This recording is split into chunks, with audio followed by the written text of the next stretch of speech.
Hey, good Hey, morning. good morning. It is Wednesday already of this week. I'm Kim Spillers, and we are Rural Community Solutions, where we help you design family friendly, youth centered places that attract the people who want to live, work, and play in your community. This is my husband, Frank Spillers. Hi.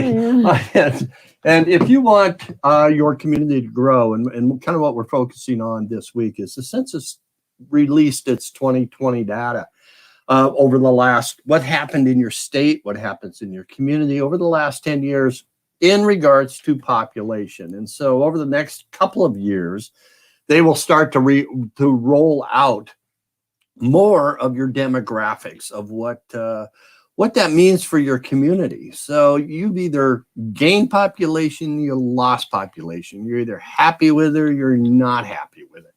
You've either grown at a percentage that you wanted to grow, or you didn't grow at a percentage that you didn't want to grow, or you just weren't aware of it, or you didn't have an intention. So back in 2010, what were you planning?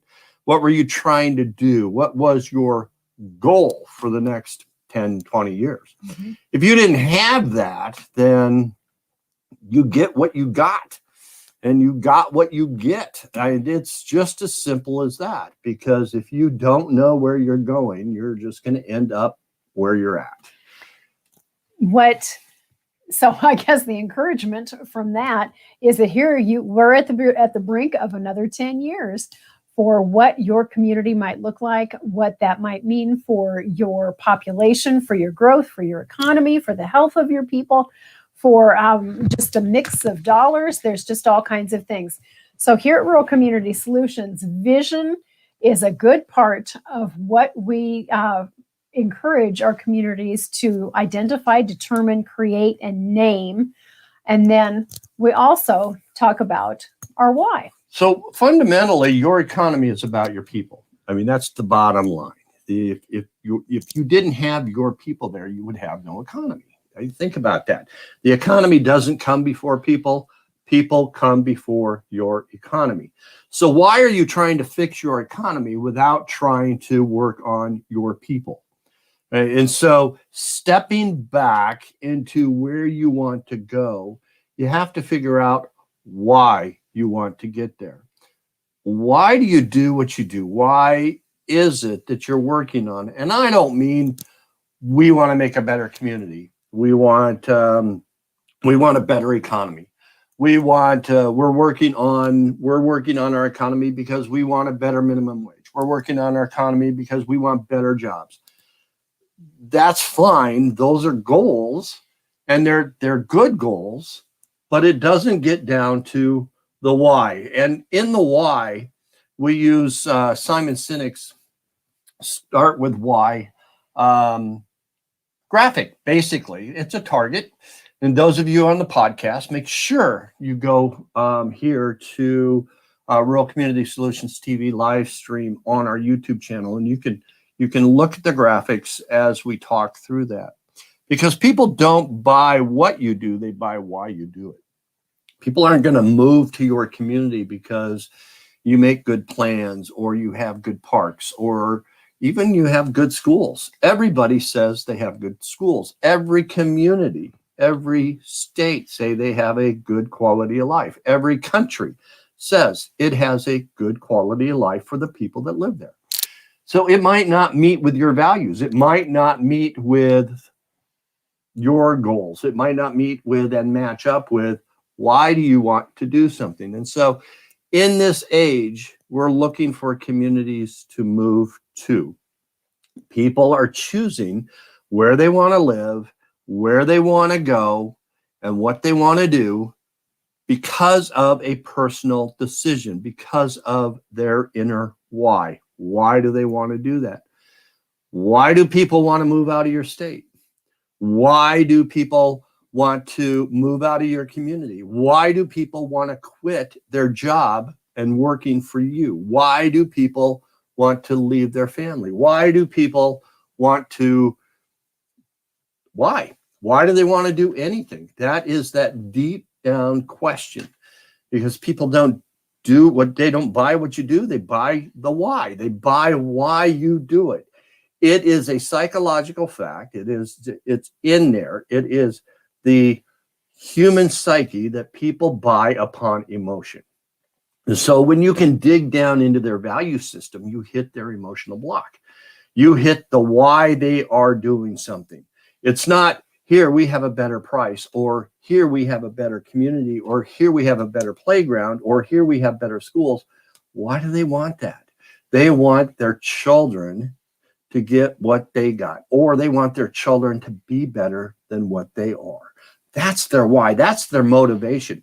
And you have to dig down into that motivation to find out why people do something. Because once people do it, once people make that decision, it is the decision deep down into their why. They make a decision based upon the emotion. They make that decision based upon the why. You can do every legal pad you want, draw a line down there and do your pros and your cons. That's fine. That is getting down to the why. That is kind of taking it into a funnel going, this is what I want to do. Here's all my pros and cons, but it all basically winds down to that emotional impact of why you do what you do.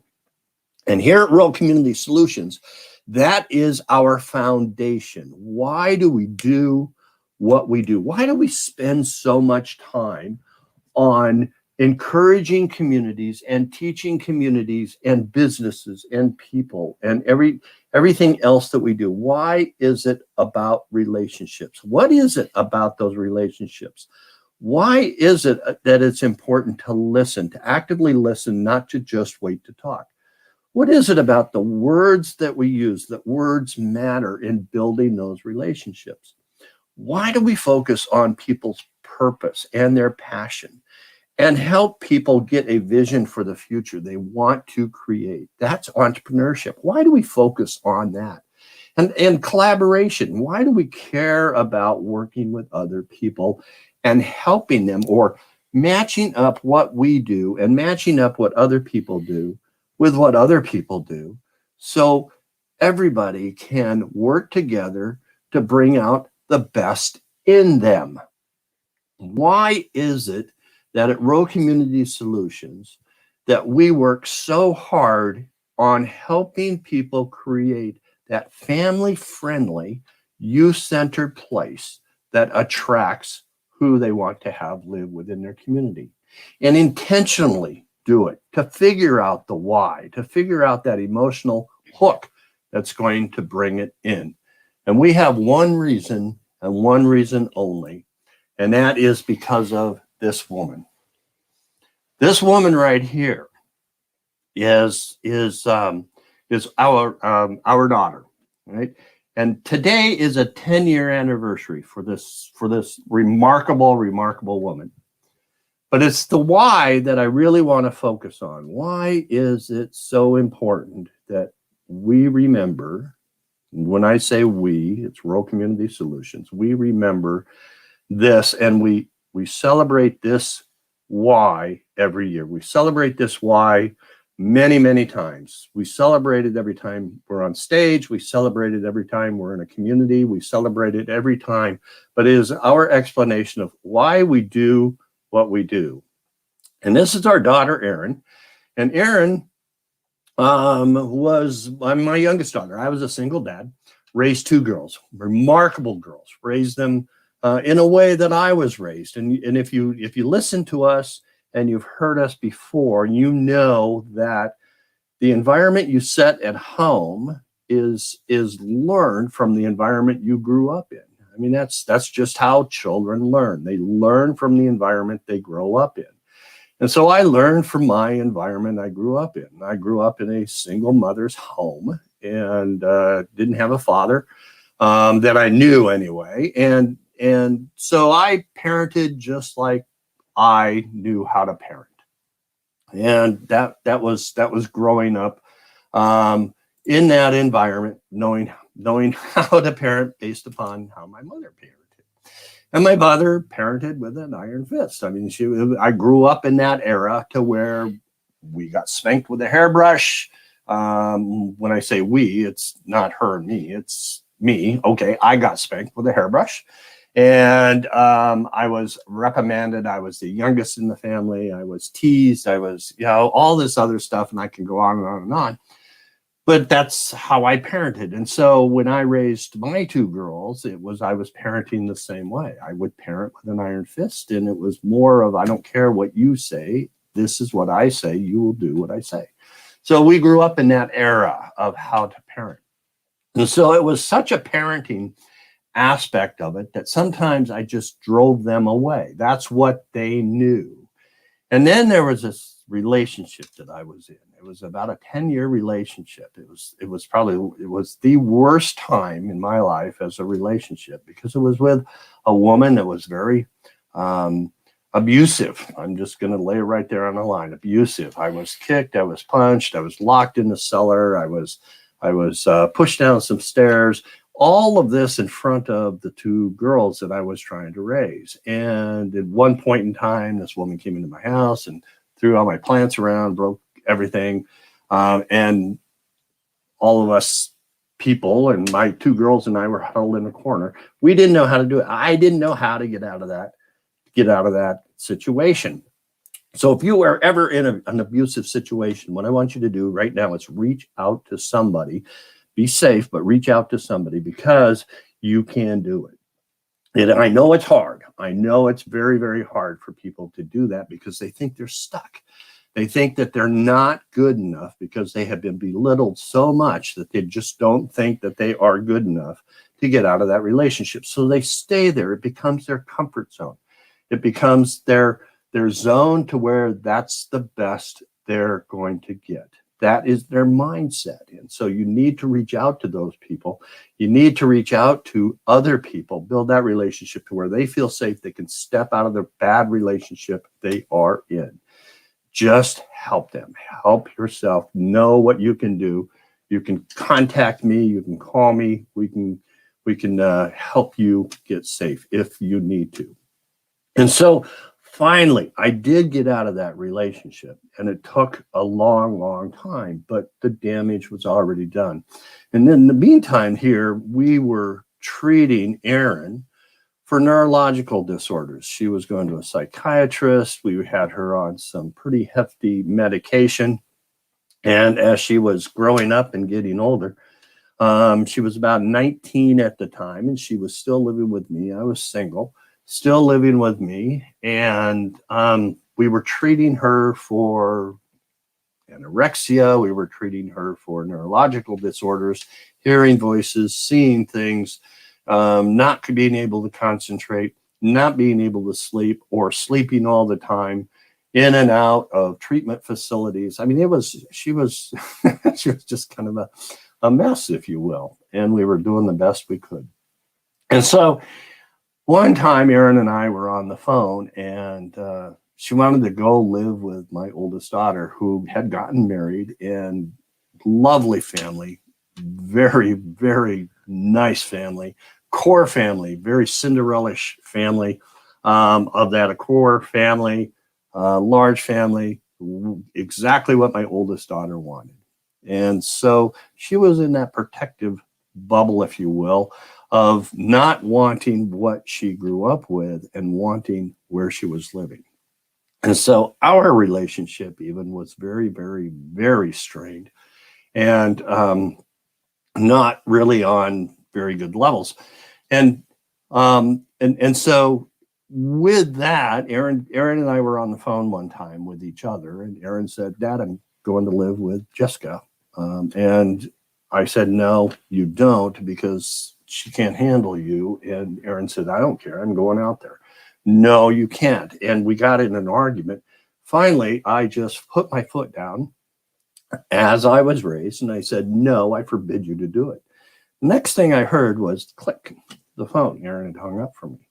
And so that was the last I heard from Erin for about 9 years. I didn't hear from her. Nobody told me about her. I didn't know where she was. Didn't know how she was doing, anything like that. So about 10 years later, I get a call from my oldest daughter, and Today. 10 years ago About 10 today. years ago today. About this time of day, too. Well, maybe a little later in the afternoon. Anyway, get a call from my oldest daughter and said, Dad, I got something to tell you. I said, okay, what's that? She goes, Aaron passed away today. And so I said, what? And she goes, yeah, Aaron died today. And I was just in shock. We were in shock. We didn't, at this time we were married, and we didn't know how, we didn't know where, we didn't know what. So as soon as I got those particulars, we of course packed up and went down to where Erin was living with her mother at that point in time. And when we got there, we were kind of in the funeral home and making all the arrangements and seeing what we could do and just kind of talking about what happened. And what had happened is Erin laid down one day to take her nap. She woke up and within 5 seconds hit the floor, and that was it. She was gone. She passed away. And so when we were at the funeral home, since we were not going to have a public viewing of the body and we were going to cremate her, I had asked the funeral director if there was a chance that I could see Erin before we cremated her. And he said, yeah, okay. So where Erin had passed away, they did, because it was an unobserved death, they had a law, they had to do an autopsy. And so in the autopsy, of course, they cut her open and just lay her open, looking at organs, trying to find out what prompted her death. And so without a public viewing, the funeral director was not putting her in public form at all. And so there was no work to put Erin basically back together. And so when we saw her in a viewing room, just the two of us and Erin, she was in a cardboard box wrapped in a sheet with just her face like this showing and her hand poking out just a little bit like that. And so that was the last we saw of her. The first we saw of her in 9 years, but the last we ever saw of her. And I could touch her hand, touch her face, but that was it. And so that was the last. And what we have learned from that, even from the autopsy, and what we didn't know in the meantime, is that Erin was being treated. Erin was being treated for all these neurological diseases and all these neurological symptoms that she had. Nobody was looking for the cause. It was all, let's just treat these symptoms. And at one point in time, Erin was in a wheelchair. She couldn't walk. And but what we found out from that is that Erin didn't have any neurological disorders, but she had Lyme's disease. She died from Lyme's disease, and they didn't find out that she had Lyme's disease until about a year before her death. And it was too late by then. She couldn't get the heavy antibiotics that she needed. They couldn't get it under control, and it passed away. So what we could just, as I could look back on my life, that where I went to college and we would walk in the hills and things like that and play in the hills, and I would check for ticks after all that. And that was about when she was age 9. 8 and 9, right in that area. And at one point in time, I must have missed a tick. And that tick gave her the Lyme's disease. And so that was a progressive type of disease that is very, very harmful and very dangerous to a person. But that is the story of how I learned how to parent, how I parented, and what the results were of my parenting responsibility there of doing that. And so as we look at that and then we go, why do we do what we do? Is the basic is this: I don't want anybody else to have to go through what I went through. And so there are ways that you can fix this. There are ways that you can build relationships. There are ways that you can build better relationships. And that's why we work so hard on, are you walking your talk? Are you moving forward? Are you building those relationships with the words that you use, with your actions that you use, with the attitudes that you use? Are you listening? Are you engaging other people? Are you accepting of new people's ideas? Are you building on your passions? Are you appreciating others and what they stand for and bringing them into the realm? Do you really understand and know your why? Because once you figure that out, if you're a community or if you're a business, or even if you are a person wanting to start up a business, the first step is not figuring out what you're going to do. The first step is figuring out why you want to do it. Because once you figure that out, once you know your why, everything else will radiate from the center there, radiate from that why of why you do something. So that is the story of Rural Community Solutions. That is the story of Global Horizons. That is the story of who we are as a business. That always keeps at our core, that always keeps as our memory, and that always moves us forward, is to figure out those relationships, keep the relationships strong, build the environment to where all those four pillars work together to build the values that support our why. That's what it is. Everything else is just mechanics. Everything else is what we've learned. Everything else is how we have done things. Everything else is the what and the how. But it all radiates from the why. That's our core. So if you want to know more, if you want to talk, if you need some help, if anything has triggered you during this conversation, I know it's kind of a monologue, it's not a conversation on there, get a hold of us. I'm Frank at G Horizons or Kim at G Horizons, and we'd be more than happy to help you. But if you're a community out there, you have people in your community that have a why, you need to listen to their why. You need to know why they do what they do. You need to know that they have a story, they have a past, and that story motivates them to drive them forward. How can you take your story and help formulate it into a why? How can you help people take that story and use it to help other people, to build those relationships, to build those environments? That's why we design family-friendly, youth-centered places that attract people. Figure out who you want to attract, and then we can help you design that community that helps attract those people. We thank you for joining us today as we celebrate and remember Erin and the contributions that she made in her short 30 years. And we'll be back tomorrow. We're here every day, Monday through Friday at 11:30 Central Daylight Time on Facebook and YouTube, or you can catch our podcast at anchor.fm/Frank Spillers. Think like an entrepreneur, become a spark plug. So tomorrow we're going to be talking about responsibility. So come on back tomorrow and join us, and let's see how you respond. We'll see you tomorrow. Have a great day. Take Bye-bye. care.